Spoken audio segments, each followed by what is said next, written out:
Muy buenas tardes, me da mucho gusto poder saludarles. Nosotros el jueves a la noche comenzaremos los festejos de Shavuot, que en la Golá son 2 días, y que en Israel es un solo día, pero que conecta con Shabbat. Y vamos a tratar en nuestro encuentro de hoy de redondear algo que estuvimos viendo en nuestras sesiones anteriores y que creo que es fundamental porque nos va a ayudar a develar algunos secretos de esta fiesta llamada Shavuot, pero cuyo nombre tampoco es tan simple de comprender.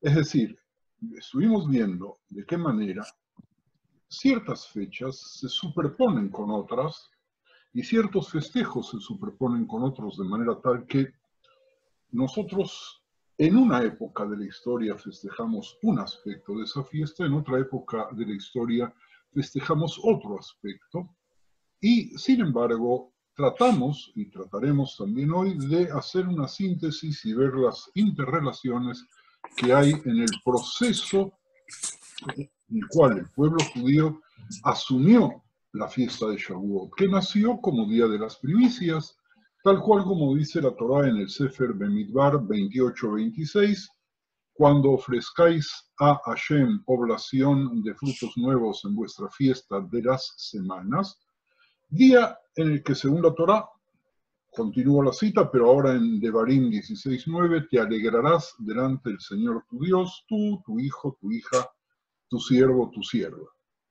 Para poder entender lo que es la fiesta, vamos a recordar, como hacíamos en el Jardín de Infantes, los nombres diferentes que la fiesta tiene y tal cual como es conocida no solamente en las escrituras, sino también popularmente. Hablamos ya del festival de la cosecha Hag HaKatzir, la fiesta de los primeros frutos que se llama Bikurim, el tiempo del regalo de nuestra Torá, Zeman Matan Toratenu, día de reunión y de asamblea Atzeret, y a ustedes les habrá sorprendido que haya traducido Zeman Matan Toratenu, el tiempo del regalo de nuestra Torá, cuando popularmente hablamos de Zman Kabbalat Torah. Es decir, Hag Matan Torah es una única fecha en el año en el cual Dios nos entregó las Lujot, los 10 mandamientos, y dentro de esas tablas había todo, también la Torah escrita y también la Torah oral. Y si no me equivoco fue el Rabbi de Kotz quien planteó la diferencia y nos pregunta a nosotros por qué nos llamamos a la fiesta Zman Kabbalat Torah o Zman Kabbalat Toratenu, el día en el cual recibimos la Torah. Y la respuesta es que Dios nos entregó una única Torah en un único momento histórico, en un único lugar, que en definitiva es el espacio gigantesco de la gran revelación. Pero que cada uno de nosotros recibe la Torah todos los días de una manera diferente, porque cada uno de nosotros la recibe según su propia capacidad, según su propio desarrollo. Yo diría poéticamente, según la cercanía que pudo tener a Dios en el momento de la entrega, que es el momento gigantesco de la recepción.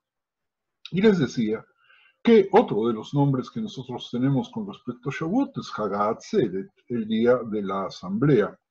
Y automáticamente nosotros tenemos que tomar el Hag HaAtzeret de aquí y atarlo a Shmini Atzeret, porque Sukkot también tiene un día de Atzeret, un día de asamblea. La asamblea de Sukkot, según lo que nosotros planteamos, el Atzeret, el Shmini Atzeret, es una fiesta independiente de Sukkot. Incluso ya no nos sentamos en la Sukkah, nos despedimos de la Sukkah y es una fiesta que no tiene, aparentemente por lo menos, nada que ver con Sukkot. Sin embargo, esta Atzeret, la otra Atzeret, decimos que bueno, si el padre recibe a los hijos en la casa y está 7 días, y ya se quieren ir o quieren tomar sus bártulos porque quieren regresar a su casa, pues Dios les dice un momentito, déjenme estar con ustedes un día más, estén ustedes conmigo un día más. Y aquí, Atzeret, el día de la asamblea, en definitiva, nos plantea que así como Shmini Atzeret es el fin de Sukkot, este Atzeret es el fin de Pesach, y que Pesach no hubiera tenido absolutamente ningún valor si no hubiera sido coronado por Hag Atzeret. Estos 49 días que nos unen o que nos separan, depende cómo lo queramos ver, entre una fiesta y la otra, en definitiva, tienen un mensaje muy claro y que nos dice que la libertad per se no es válida, no sirve sino para el descarrío si es que no va unida a la normatividad que le puede poner los límites en la forma más concreta posible. Y para variar, vamos a hacer un pequeñísimo paréntesis para hablar de lo que sucede hoy con nosotros. Si nosotros aplicásemos la libertad absoluta en tiempos del COVID-19, si nosotros dijéramos que tenemos derecho de hacer lo que se nos viene en gana, porque si tengo ganas de jugar hoy al tenis, voy a ir a jugar al tenis, y si tengo ganas de jugar al golf, nadie puede imponerme encerrarme en mi casa, ese uso de la libertad podría llevarnos a territorios a los cuales no queremos llegar. Es decir, que nosotros tenemos que renunciar a un aspecto de esa libertad para poder gozar de una libertad mejor y mayor, siempre y cuando podamos estar adheridos a las normas.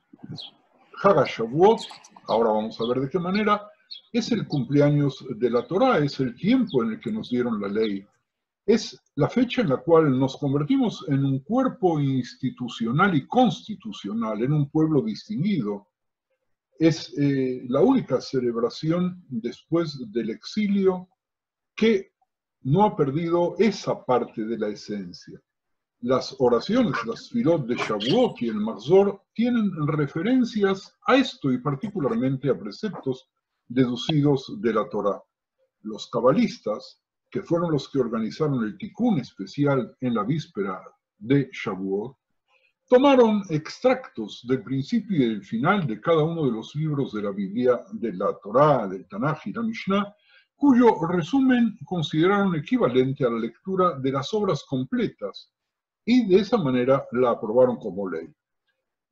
Aparentemente la costumbre de estudiar la Torá de Shavuot, toda la noche de Shavuot, es antigua, aparece en el Zohar, en Emor 98a, pero no hay registro de la práctica anterior a los cabalistas de Tzfat, encabezados por Yitzhak Luria en el siglo XVI.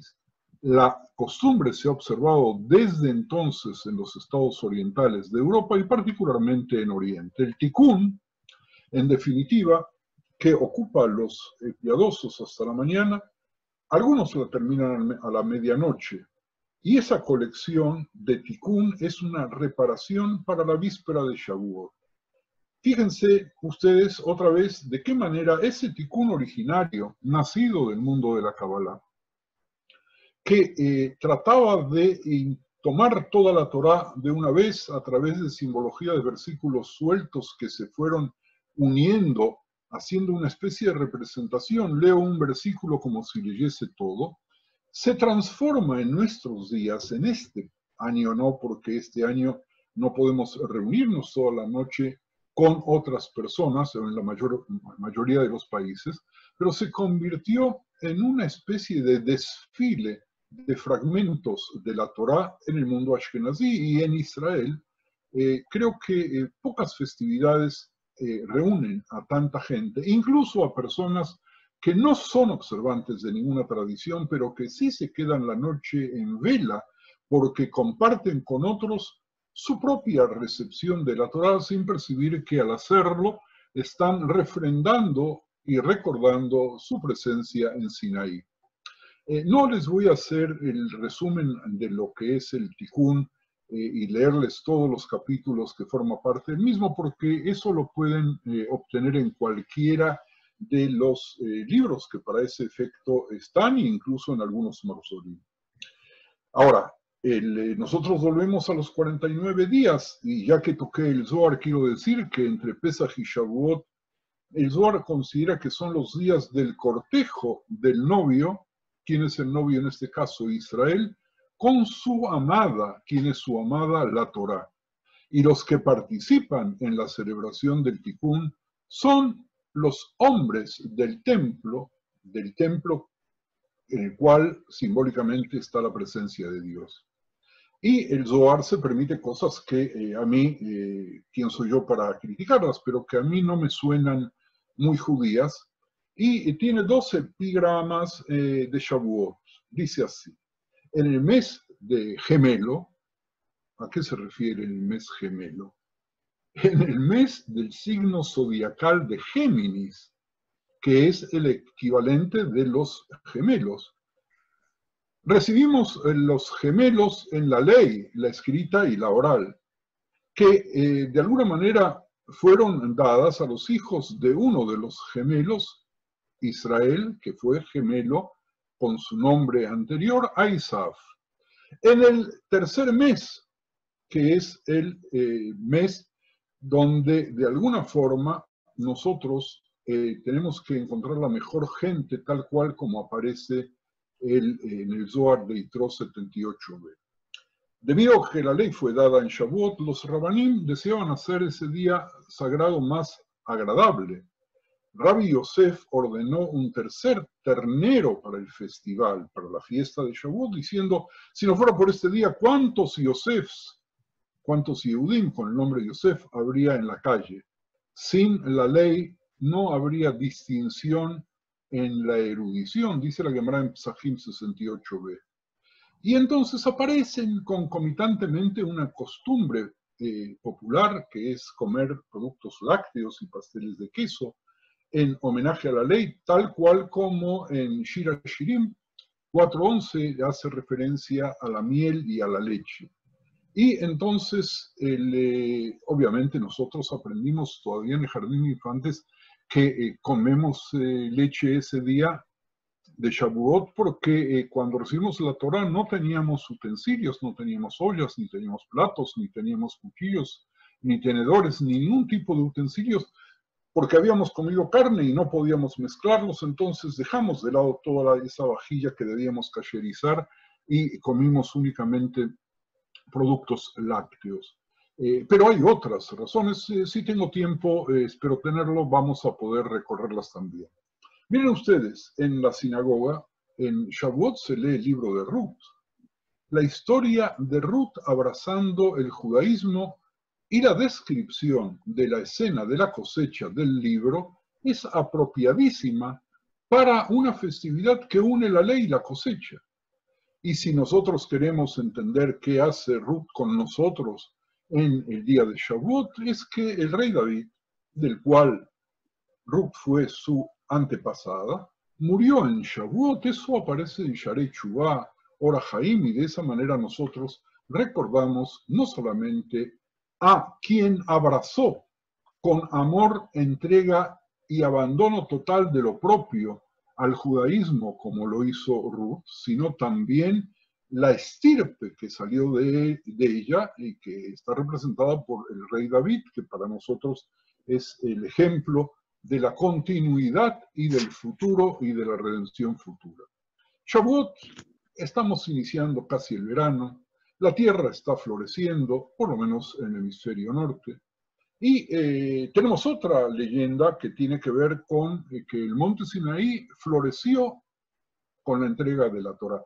Quien conoce el desierto sabe que ya a esta altura del año empieza a colocarse todo amarillo, no este año que ha llovido mucho, pero de pronto queremos recordar también qué sucedió en el monte Sinaí.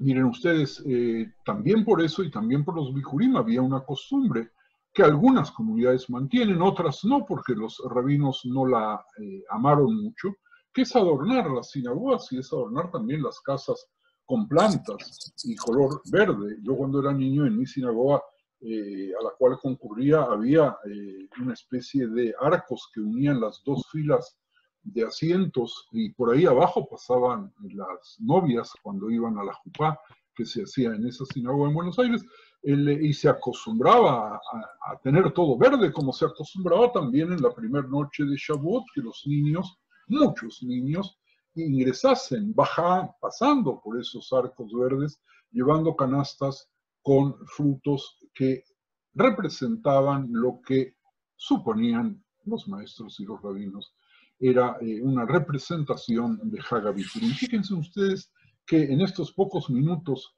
que llevamos en este encuentro, cuántas cosas suceden en el mes con la fiesta de Shavuot, que es una fiesta en la cual no se come matzah, que no se come maror, que no se toman 4 copas, que no se vive dentro de una azúcar, que no tiene ninguna simbología, que no se toman 4 especies, que no se dan vueltas alrededor de la bamá del Bet Knesset llevando las 4 especies.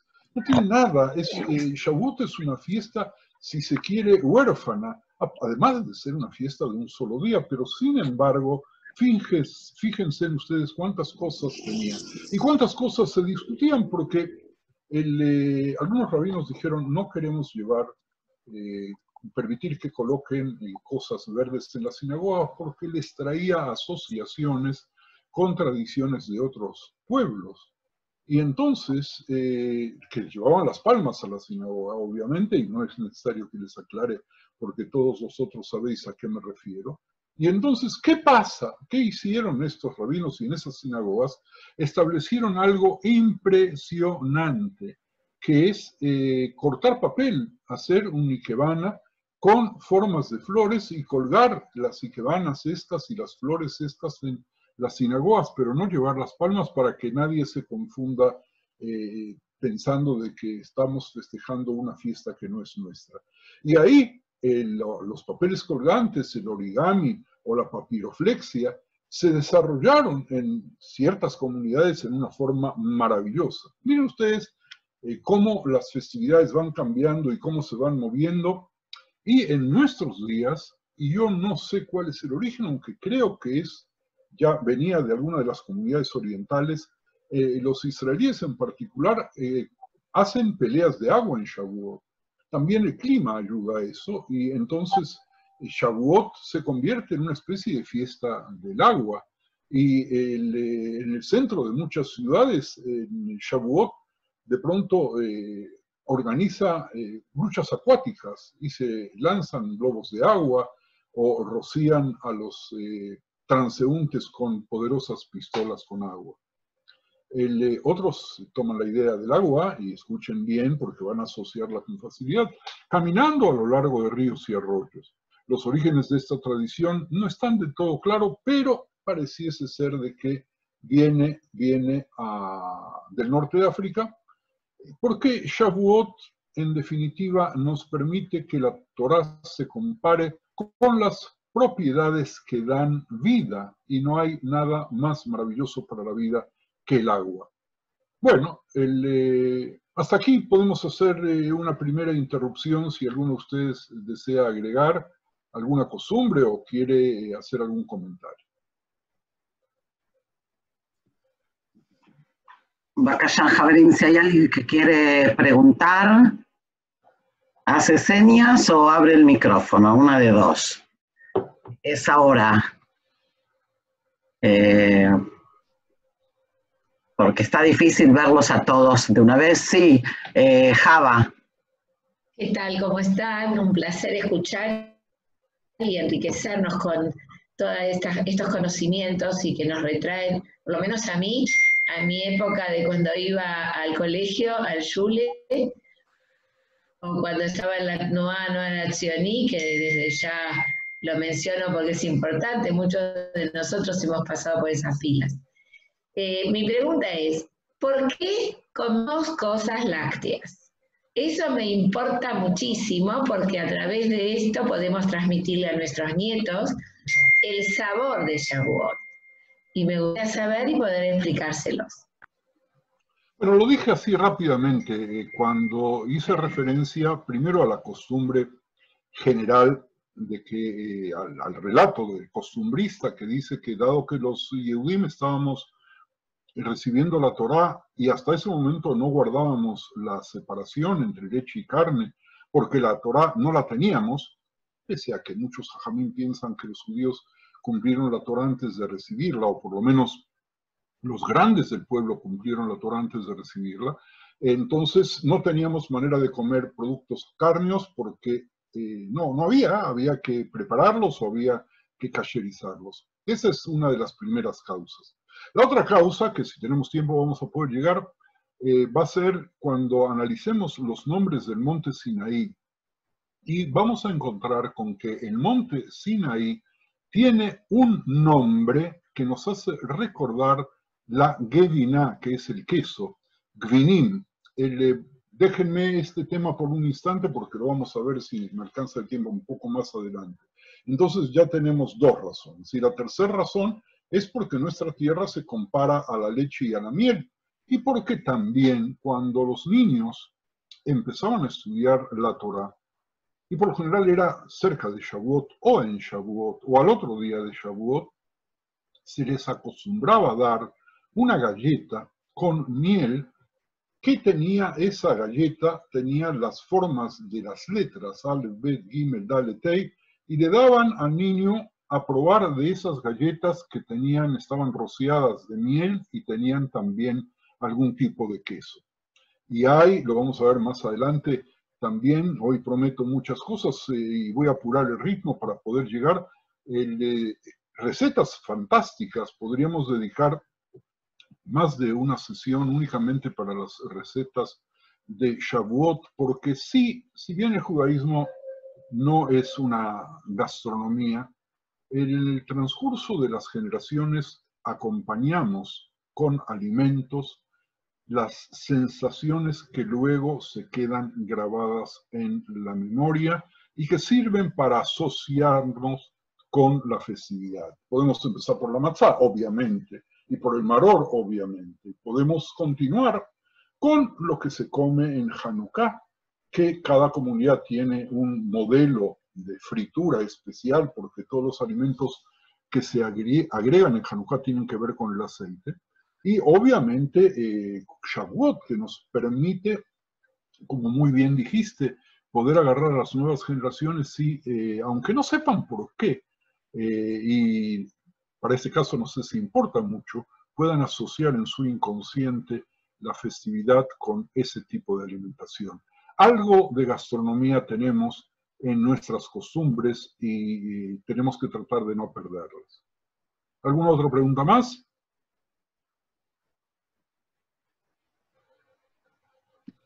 Yo quería preguntar algo, si me permiten. Adelante. Me llama mucho la atención la costumbre que comentaste de que la gente sale a jugar con agua.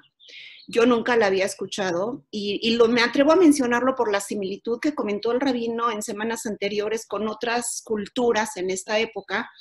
En México hay una tradición en esta época, a principios de junio, que el pueblo sale a la calle a mojarse, el pueblo mexicano, y le llaman el Día de San Juan. No sé si una venga de la otra, no sé, pero nunca había escuchado que en Shavuot se acostumbrara a eso. Bueno, me olvidé de la costumbre mexicana, pero esa costumbre de ir mojándose también existe en otros países en los días de carnaval.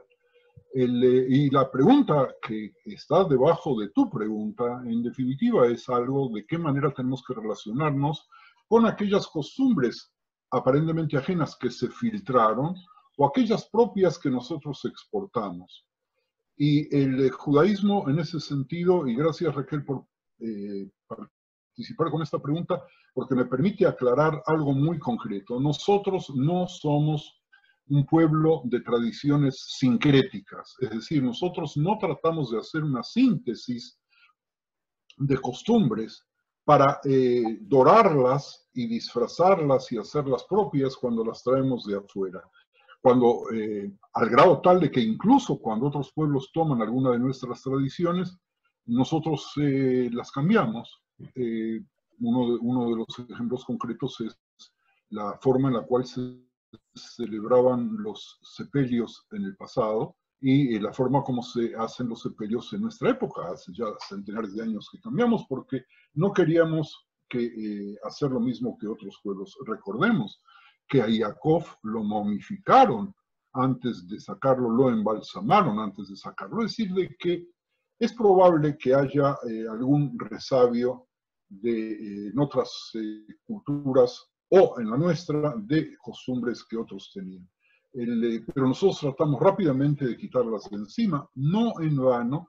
la costumbre de jugar con el agua en Shavuot no se ha popularizado en todas las naciones y obviamente no en Sudamérica ni en Australia, porque en esa fecha se supone que hace frío y nadie va a jugar con el agua, a diferencia que en el hemisferio norte, que estos son días de esta última semana, casi nos asamos probando el gusto del infierno con temperaturas que lindaban en nuestra casa por lo menos con los 40 grados. Una pregunta más y avanzamos. Javerim, el que quiera, abre el micrófono y pregunta. Bueno, yo voy a... Siempre. Primero. Hola, Yerajmir, estaba aprovechando, saqué la cámara porque estoy haciendo algunas cosas mientras escucho. Muy mal, muy mal, muy mal. Tú tienes que concentrarte únicamente con todo el cuerpo para escuchar. Estoy con el alma, no solo con el cuerpo. Si no, no entro en el Zoom. Bueno, yo me acuerdo de chico, no sé si hacías referencia a Yerajmir en el mismo templo. Yo he llevado canastas con primicias desde la entrada, desde el ingreso de la sinagoga hasta la Bimá, ¿no? Y lo acostumbramos a hacer los chicos, y también quería que cuentes quizás el tema de Bikurim que se pedía para el Keren Kayemet también para estas épocas, y cómo hasta en la actualidad el Hag HaShavuot tiene un significado en los kibutzim también. Bueno, no era la misma sinagoga a la cual yo concurrí en mi niñez con la que tú concurriste en tu niñez. Teníamos como 30 años de diferencia. A la sinagoga que tú ibas cuando eras niño, yo recuerdo también esa ceremonia porque en algún momento quizás nos encontramos. Los kibutzim, a propósito de ello, necesitaban rescatar, y aquí respiro profundo, porque forma parte de un proceso de renacimiento judío muy especial. Cuando los kibutzim se van creando, los líderes de los kibutzim, por un lado, trataban de quitarse de encima las tradiciones de la religión que ellos veían como galútica.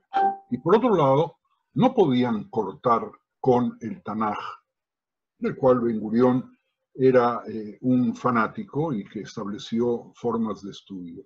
Y entonces la pregunta era, ¿cómo podemos nosotros, quitando todo el agregado religioso, digo religioso entre comillas, porque es evidente que el nombre religioso a estas costumbres vino mucho tiempo después, porque Shavuot como fiesta de la tierra y Shavuot como día de presentación de las primicias de la tierra, cuando uno las hacía, iba al templo de Jerusalén, no lo hacía por un espíritu de religiosidad, sino por un espíritu verdadero de rendirle homenaje a sus frutos logrados, para algunos gracias a la intervención divina, para otros de la tierra madre, ¿no es cierto?, de una especie de Pachamama que servía para poder darlos. Entonces los primeros jalusianos que no eran religiosos se plantearon esa cuestión, y esa cuestión se la plantean hoy día los así llamados rabinos laicos, o los rabinos que no creen en Dios, o los rabinos que no creen en la Torá, o que creen en algunas partes de la Torá que eligen. Y es cómo seguir manteniendo ciertas fechas, quitándoles toda la tradición y toda la historia de la Gola, y toda historia que viene desde el momento en el cual llegamos a Israel y salimos de Israel. Entonces, Pesach, recuerda Enrique, que sirvió para crear una Agadá de los kibutzim, porque no querían relatar la misma Agadá y escribieron una Agadá. Eran momentos de gran creatividad. Y Shavuot para el agricultor, y para el agricultor también de otras religiones, siempre había una fecha de festejo, era un festejo diferente.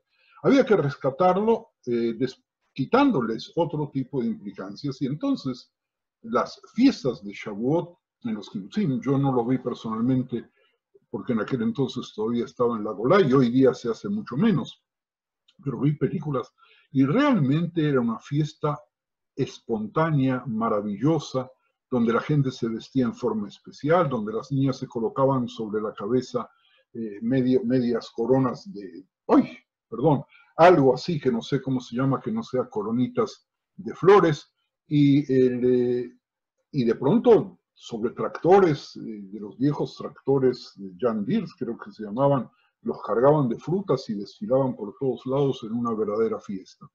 Am Israel Jai iba adquiriendo, Enrique, como todos sabemos, y eso es lo que en definitiva nos permite tu pregunta desarrollar, nuevos aspectos y nuevos rostros, siempre los mismos, siempre con interpretaciones de algo que no se puede borrar, que es el fundamento de nuestra existencia, tal cual como aparece descrito en la Torah.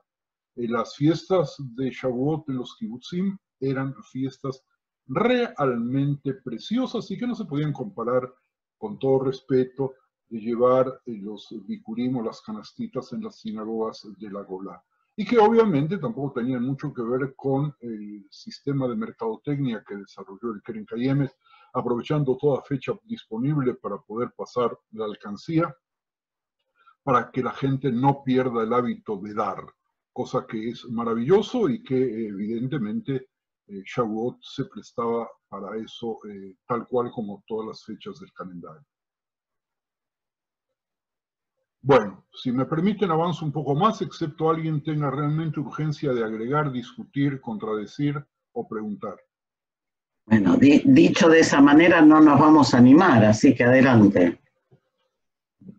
Ok. Les había dicho de que la relación de Dios con el pueblo judío a menudo se compara con el matrimonio. El Talmud también llama a Shavuot el día de bodas, y entonces, y el pueblo judío, y aparece algo muy interesante que es la ketubá. Hay una ketubá en ladino que se lee en algunas sinagogas, porque, como habíamos dicho, Shavuot es el día de la boda, entonces en las metáforas de bodas, la liturgia de pronto describe la festividad del compromiso simbólico, de la boda simbólica, y entonces el poema litúrgico de la lectura de la Ketubá está redactado como si fuese un contrato matrimonial entre el pueblo y Dios. Ahora, la figura externa más asociada con Shavuot, paradójicamente, no nació judía, que es Ruth, y que leemos en las sinagogas de Shavuot, y que cuenta la historia de Ruth, una mujer moabita, y sabemos que el pueblo moabita, el pueblo de descendientes de Moab, no estaba permitido integrarse a nuestro pueblo. Sin embargo, gracias a Ruth, los rabinos interpretaron que quienes no se podían integrar al pueblo de Israel desde Moab eran los hombres, pero las mujeres sí.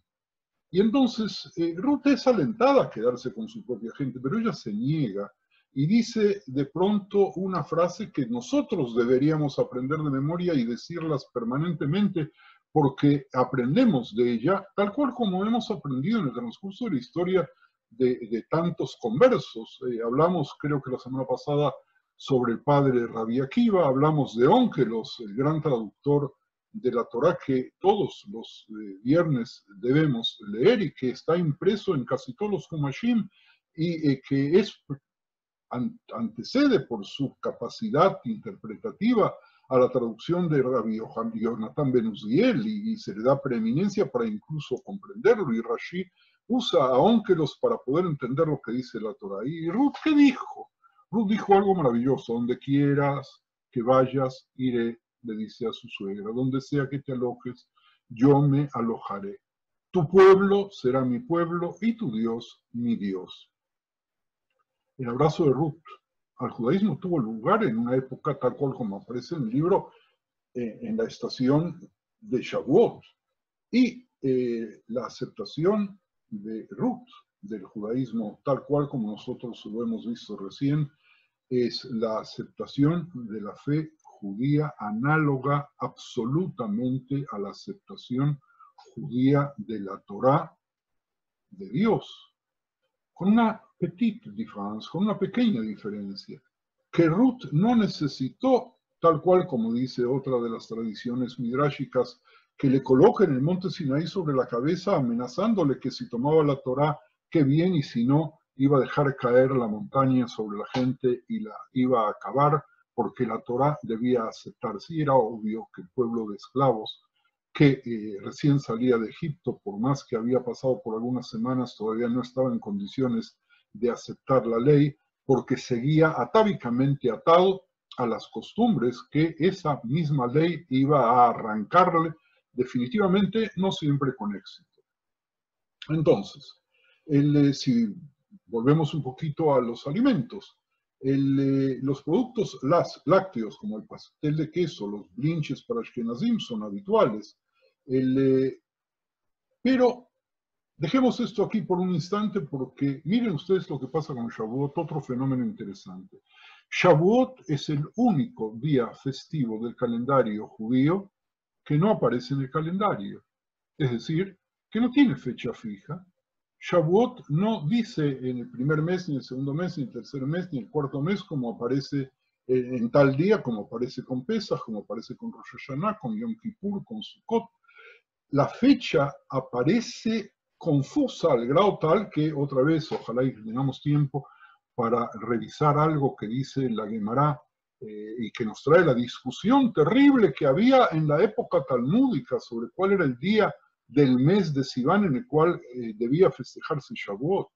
¿Qué dice la Torá? La Torá habla de 7 semanas después de que la hoz se pone por primera vez en el grano, es decir, que se empieza la cosecha. En la práctica, el recuento comenzaba el segundo día de Pesaj, es decir, la segunda noche, o la primera noche de Jolamuet, según como lo querramos ver.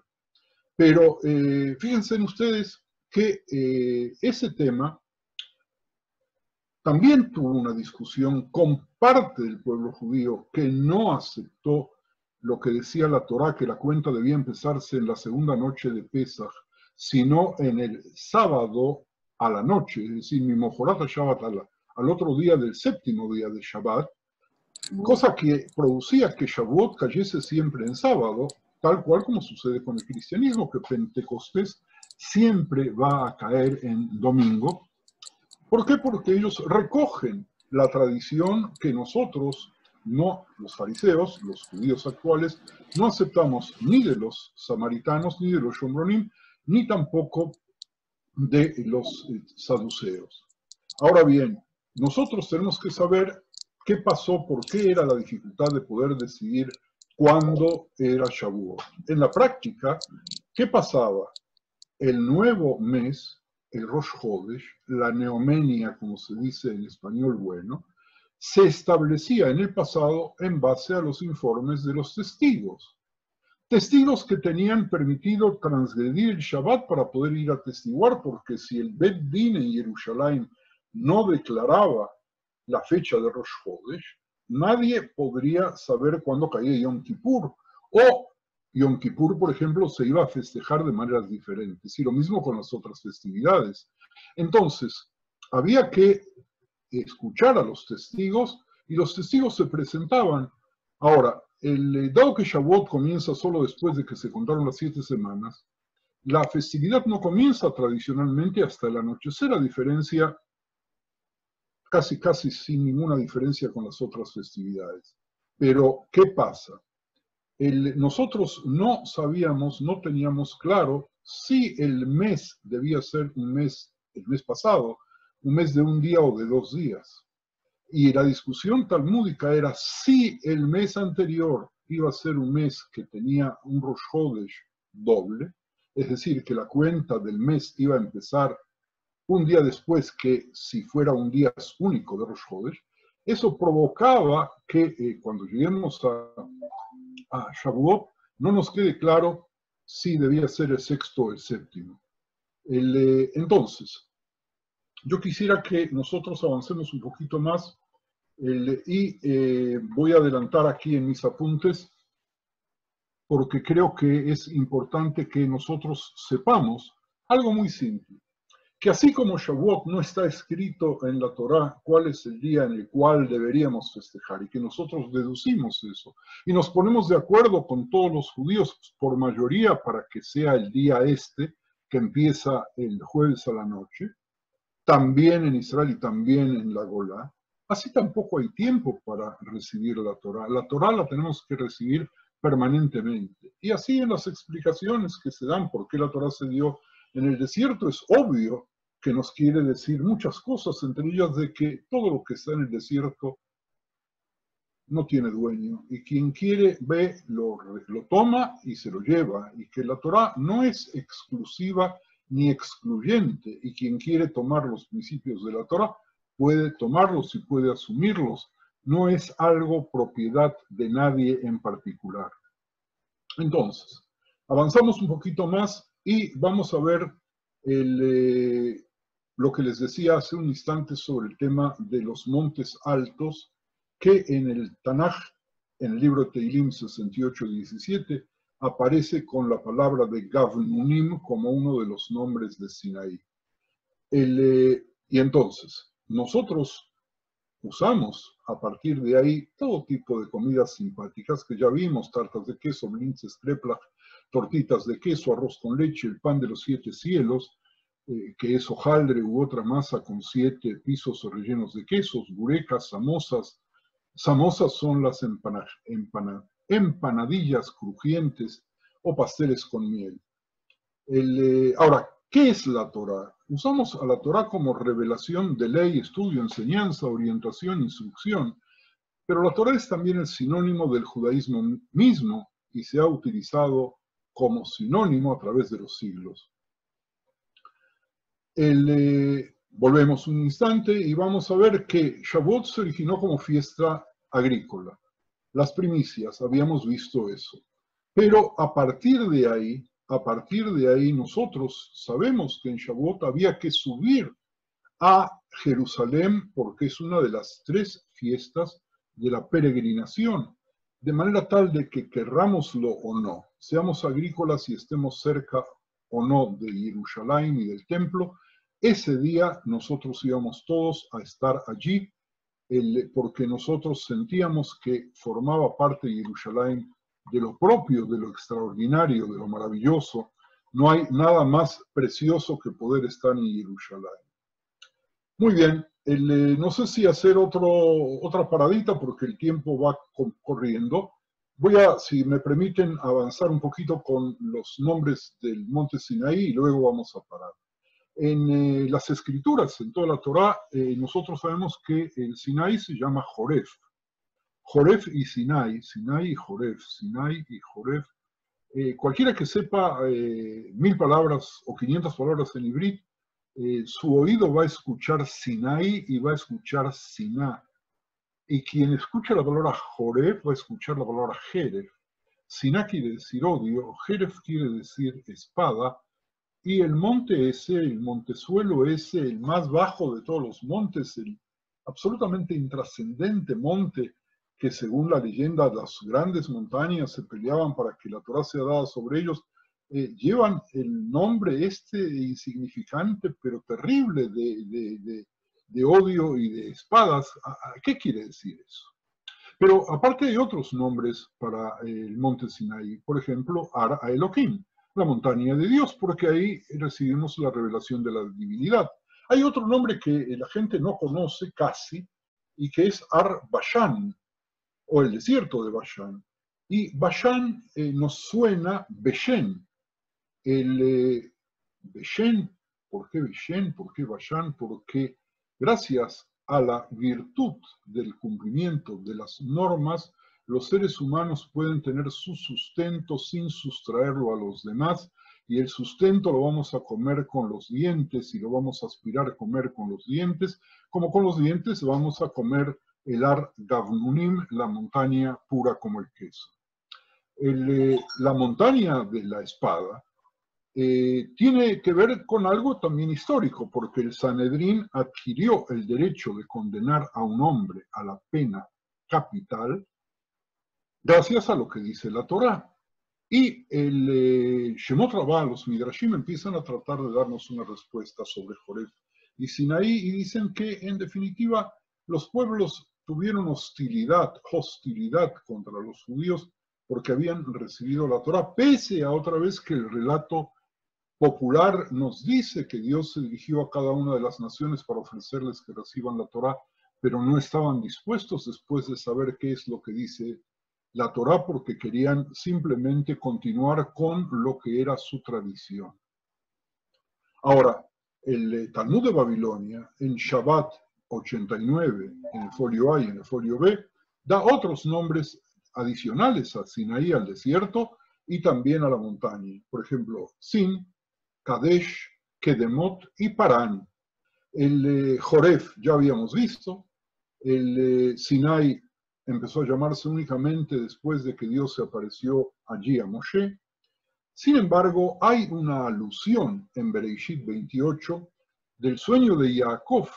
Alegóricamente, las escaleras que está viendo en su sueño, en definitiva, se parecen a la montaña.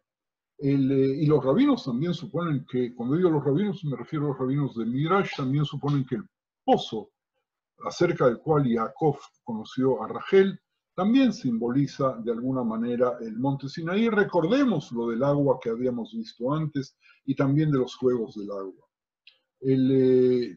Los Midrashim dicen que el monte Sinaí y Moshe habían sido predestinados desde los días de la creación para encontrarse, y por lo tanto cuando Moshe dirigió a los rebaños de su suegro Yitro hacia él, el monte se movió desde su fundación y fue a su encuentro. Fíjense ustedes qué figura preciosa de la fantasía de nuestros sabios. Se detuvo solo el monte Sinaí en su movimiento cuando Moshe subió, y ambos manifestaron una gran alegría por esa reunión, porque Moshe reconoció que era el monte de Dios, al ver que las aves se cernían sobrevolando el monte, pero no se posaban sobre el monte. Alguna otra tradición dice que esos pájaros que sobrevolaban el monte que Moshe descubrió, que iba a ser el monte sobre el cual Dios le iba a dar los 10 mandamientos, en definitiva esos pájaros iban cayendo a los pies de Moshe. Todo esto aparece, quien lo quiera ver y pueda encontrar algún ejemplar, es fácil rastrearlo hoy día en la red, en Yalkut Reubeni de Shemot, citado también por el Zohar. Y les voy a leer lo que dice, con vuestro permiso, la Gemara sobre lo que nosotros estamos viendo con los nombres.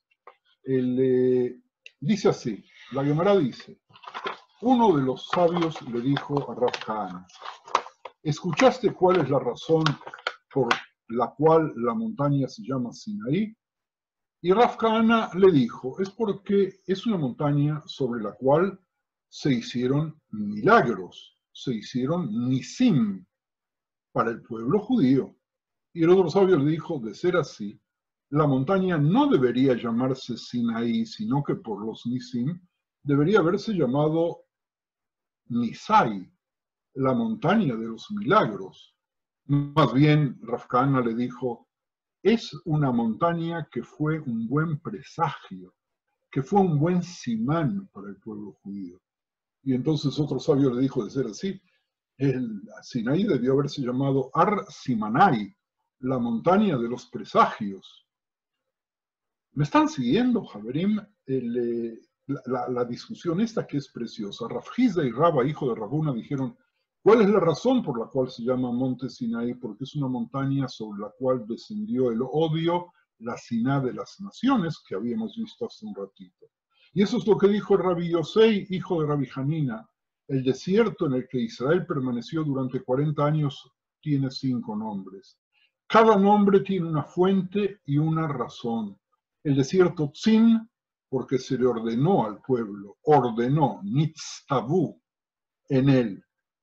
Kadesh, porque el pueblo judío fue santificado, nit kadeshu, en él. El desierto de Kedemot, porque la Torá que precedió al mundo fue Kedumá, fue dada sobre ese espacio. El desierto de Parán se llamaba así porque el pueblo judío fue fructífero, Parú, y se multiplicó en él. Y Sinai porque el odio descendió de las naciones al mundo, a la montaña en la que el pueblo judío recibió la Torá. ¿Y cuál es el verdadero nombre de la montaña? El verdadero nombre de la montaña es Joref. Y eso discute la opinión de Rababau, que dijo que se llamaba Sinai, es decir, que no había acuerdo si Sinai o si Joref. ¿Y por qué se llama Joref? Porque la destrucción de las naciones del mundo, yo leo eso como el deseo de destruir al pueblo judío, apareció y nació en Joref.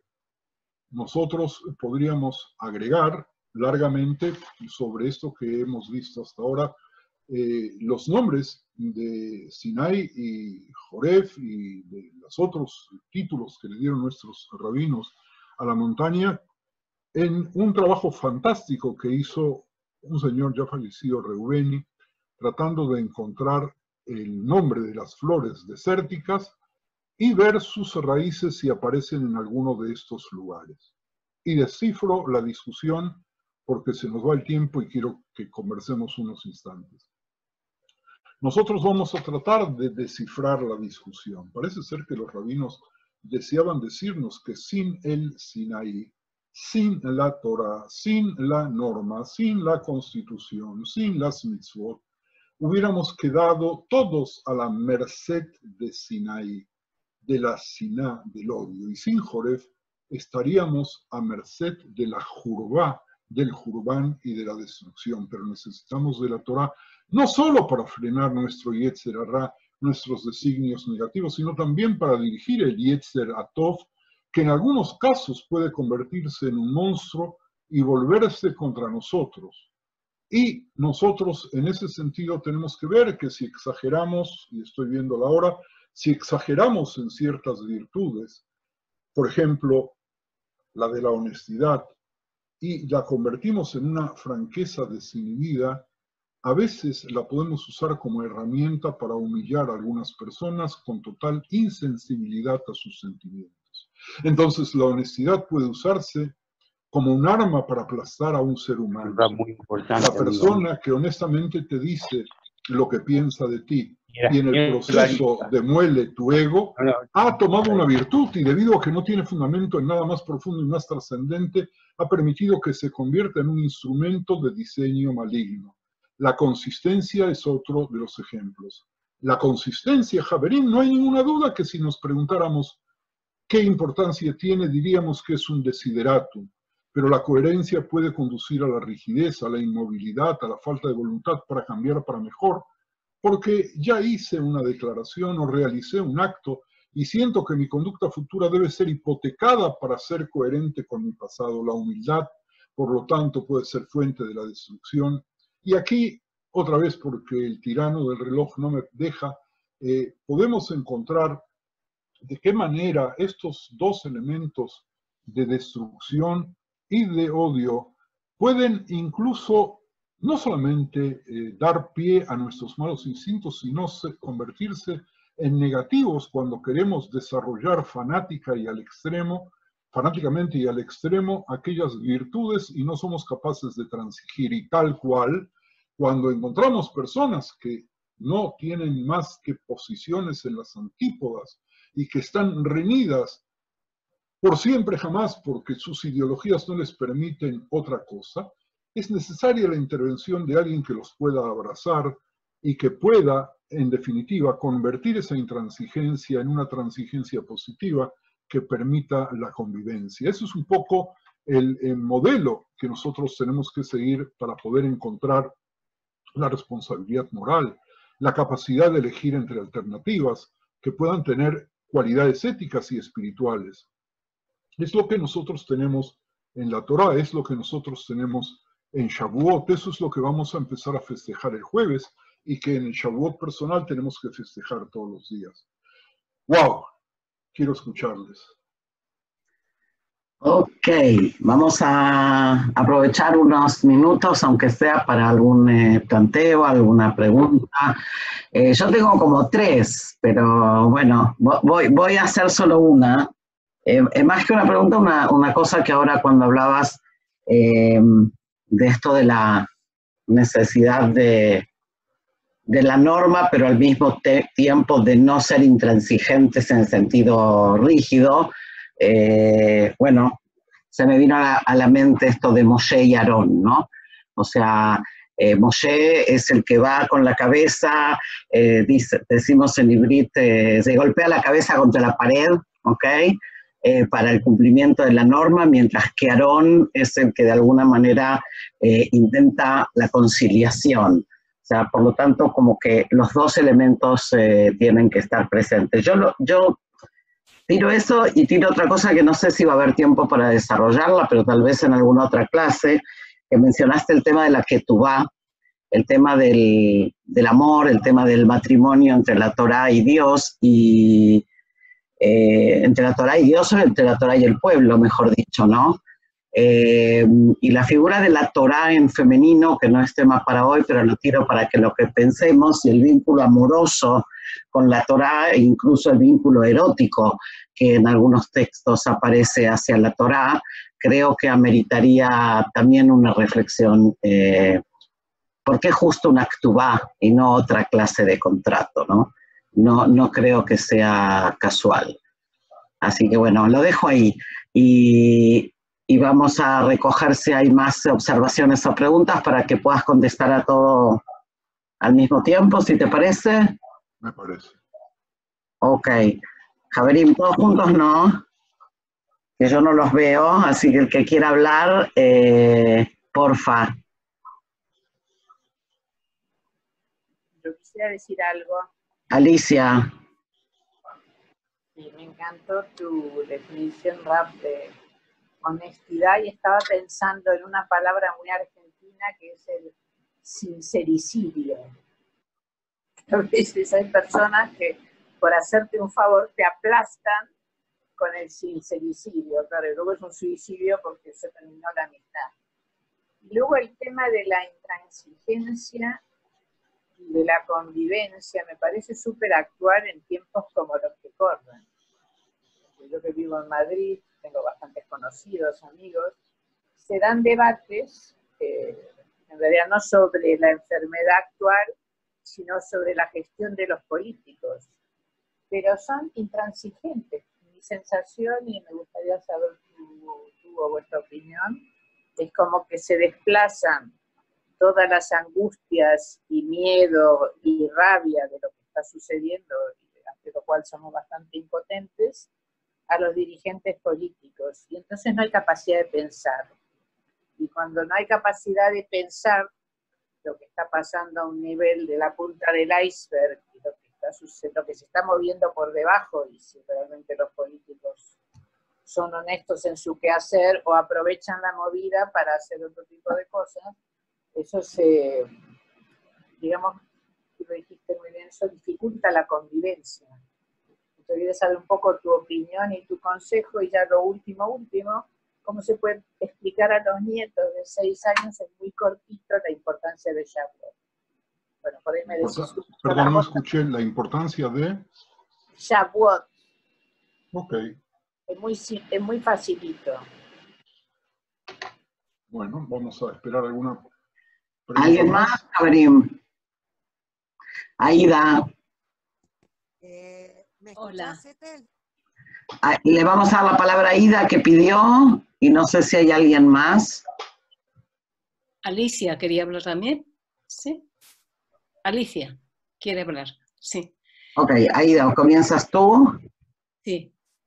Yo querría saber cómo fue la transformación de que fuera una fiesta puramente agrícola, de calendario, del trabajo que teníamos habitualmente en esa sociedad en la que vivíamos, y se convierte en algo tan maravilloso como la recepción de la Torá. Porque la historia estaba allí anteriormente, ¿no? Voy a contestar todo junto, así que luego me van a ayudar a recordar. ¿Alguien más? Lisa, la última, porque si no nos quedamos hasta pasado mañana. Vamos. ¿Sí se escucha? Sí, Lisa, más o menos. No, quería un poco confirmar.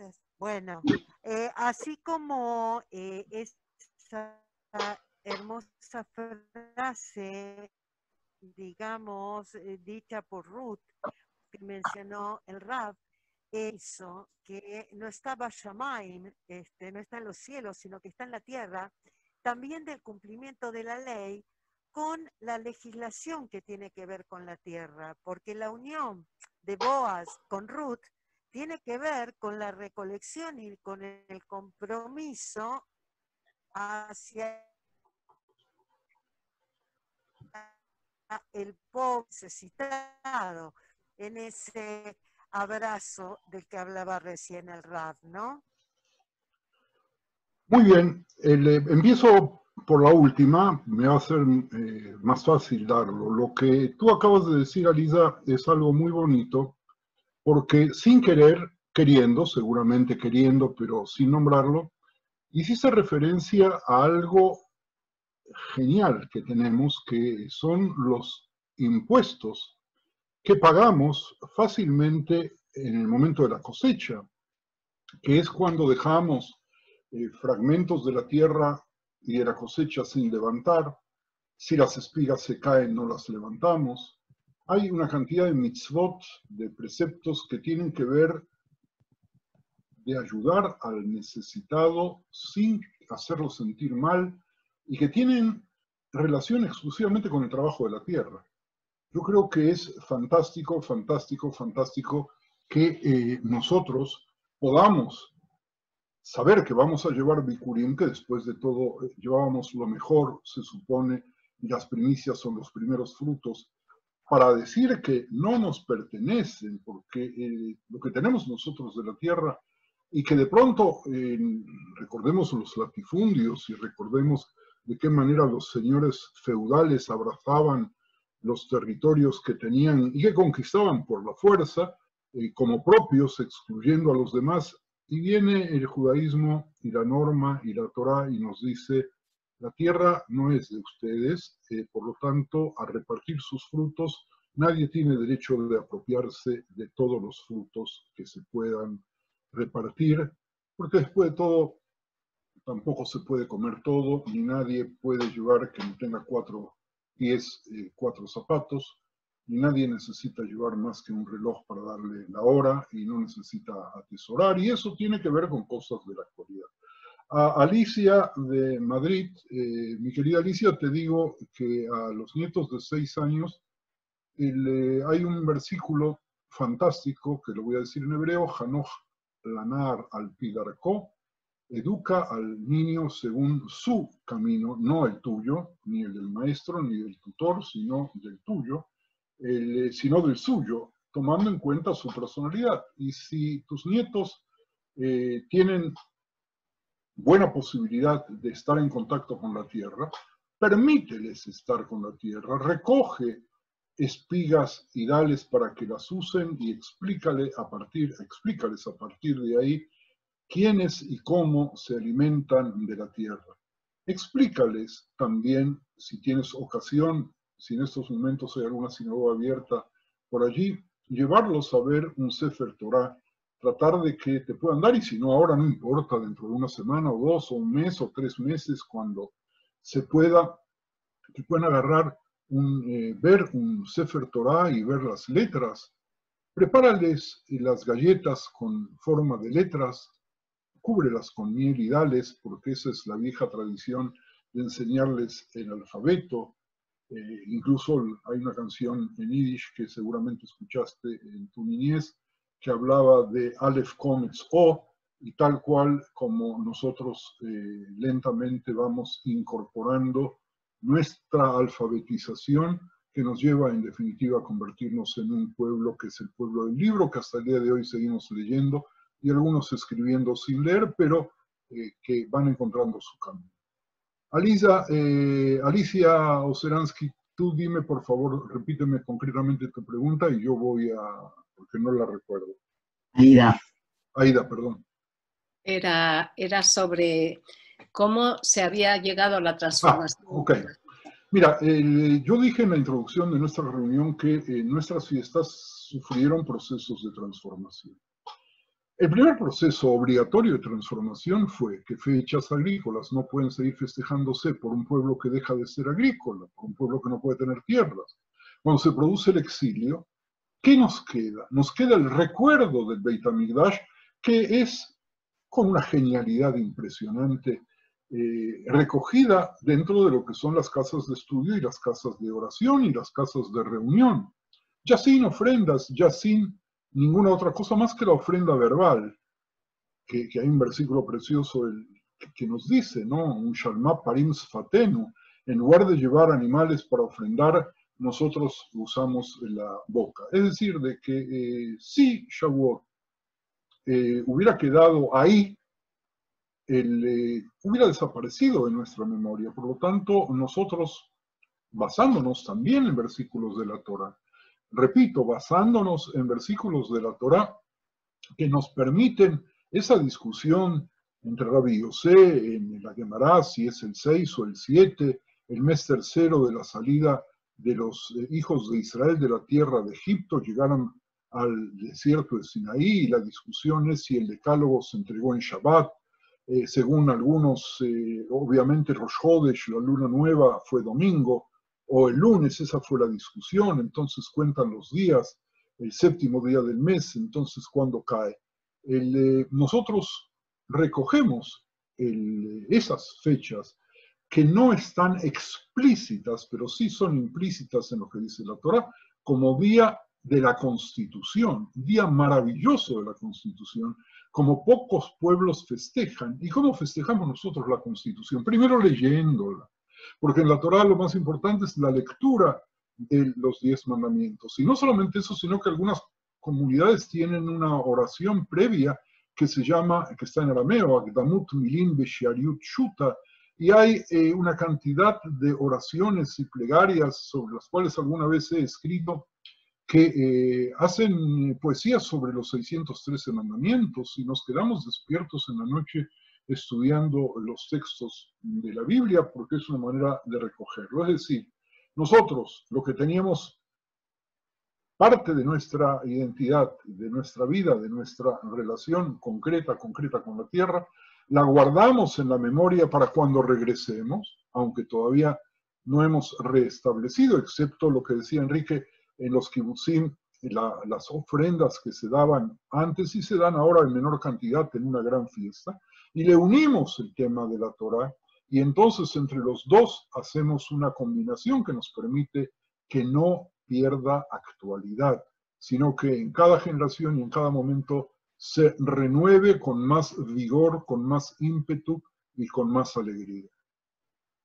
Creo que queda tu pregunta, Etel, o tus preguntas, que si la Torá es una dama, nosotros en casa sabemos muy bien que compartimos, que no en vano, Torá que quiere decir también enseñanza, no en vano es femenino, y no en vano nosotros le llamamos Torat Haim. ¿Por qué? Porque da vida. Etz Haimi la Mahasikimba es un árbol de la vida, es un árbol, la creación de mamá tierra y mamá productiva, Ima Adamá, es algo profundo y bellísimo. Y sí, nosotros tenemos la posibilidad de desarrollar, no el amor platónico, porque no quiero meter a Platón en Shavuot, pero sí el ideal de un amor que no debe ser platónico, porque el amor a la norma, el amor a la mitzvah, no es un amor ausente de realización. Y esto también es importante. Y vuelvo a Alicia Kaufman por un instante, cuando hiciste referencia a los políticos y al odio y a las disparidades y a la frase incluso que es mejor que se rompa pero que no se doble. Cuando, frase de políticos, cuando el judaísmo dice que el junco es más importante que el árbol más fuerte, porque una tormenta arranca al árbol con sus raíces, pero el junco permite que el viento pase, pero se queda ahí. La Torá nos invita a nosotros a encontrar la forma de pulir los extremos y de empáticamente acercar, no solamente las normas, sino acercar los seres humanos para poder abrazarlos y para poder contenerlos. Porque si no fuese así, la Torá no tendría ningún sentido. Únicamente a partir de esa contención, nosotros podemos salir con un mensaje ético. El mensaje ético, mis queridos amigos, que surge del Sinaí, que surge del establecimiento de la vida como prioritaria, que nos debe guiar también ahora cuando lo más fácil para los políticos es, por ejemplo, exterminar a los ancianos. Pero es un tema sobre el cual ya he hablado hoy en otro Zoom y no me quiero repetir. Yo quiero que nos invitemos unos a los otros a amarnos un poco más, que juntos nos abracemos como en el principio del Gan Eden, No en vano, en una de las bendiciones de que se dice debajo de la jupá es que recordar y la pregunta es: ¿y por qué al jardín de Edén tenemos que meterlo debajo de la jupá? Dice, porque ahí habían solamente Adán y Javá y no había posibilidades de celar a nadie. Debes ser fiel a la Torá, pero debes ser fiel activamente y no solamente de la boca para afuera, porque no se puede contradecir o borrar con el codo lo que se escribe con la mano. La Torá no se puede borrar. La Torá permite que el nombre de Dios se borre única y exclusivamente en las aguas amargas de una mujer que fue sospechada por un marido celoso e imbécil de no haberle sido fiel. Entonces viene Dios y dice: borren mi nombre con tal de salvar a la familia. Nosotros tenemos esa posibilidad. Nosotros tenemos la posibilidad de interpretar en múltiples lecturas, no solamente 70 lecturas, porque el Midrash dice de que 600.000 lecturas se hicieron bajo el Sinaí, nada más y nada menos, porque cada uno de nosotros, como dije antes, se recibe la Torah según sus posibilidades, y que podamos recibir la Torah, que la podamos amar, que hagamos un idilio con ella y que descubramos la manera de amarla todos los días un poco más. Y para ello tenemos que practicar el amor, no solamente dejarlo metido en la biblioteca. Mis queridos amigos, que tengamos un Shavuot precioso, con mucha salud, con reconciliación de corazones y con reconciliación de aquellos políticos que anteponen sus propios intereses a los intereses de su pueblo. Esos seguramente no saben Torá, y si la estudiaron la olvidaron, y si no la olvidaron, olvidaron de cumplirla. Pero hay que terminar con cosas buenas, que tengamos el sabor de la leche y la miel en nuestros labios cada vez que digamos un pasuk de la Torá. Chag Sameach, Javerim. Chag Sameach para todos. Gracias, Raf, y gracias a todos los que estuvieron presentes. Yo, como siempre, avisos publicitarios: el miércoles a las 10 horas de Israel tenemos una actividad especial pre-Shavuot que va a estar muy simpática, donde van a hablar unas 7, 8 mujeres sobre diferentes aspectos de la fiesta. Estáis todos invitados, también los hombres, aunque van a hablar mujeres. Tenemos una artista y tenemos una poeta y tenemos dos rabaniot y bueno, de todo un poco para que sea lo más plural posible. Así que bueno, agradeceros de nuevo y gracias, Raf, y Chag Sameach para todos. Chag Sameach. Hola. Hola. Chag Sameach. Hola. Chag Sameach. Chag Sameach. Chag Sameach. Chag Sameach. Jorge. Vamos a ir cerrando bien. Chag Sameach fue muy interesante. Hasta el próximo lunes.